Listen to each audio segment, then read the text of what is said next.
این کار همینه که اینجا بسته‌بندی شده و شما داری خرید میکنی.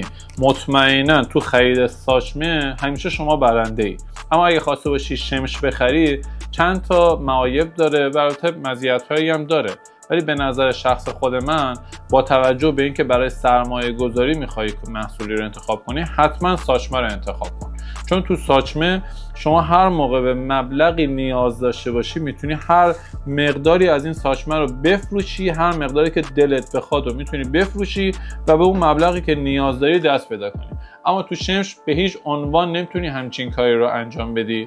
این یکی از مزیت‌های بزرگ ساچمه است و جدا از اون هم اگه خواسته باشی ساچمه رو بفروشی، اون مبلغی که اگر در صورت عدم تورم بالا رفتن، با ما بگیم هیچ تورمی نبوده، اگه خواسته باشی اینو بفروشی، اون مبلغی که ازش کم میشه خیلی خیلی ناچیزه. اما توی شمش نه، مبلغ بیشتری بابت خود ساخت اون شمش ازش کم میشه، اجرتش مقداری بیشتر کم میشه.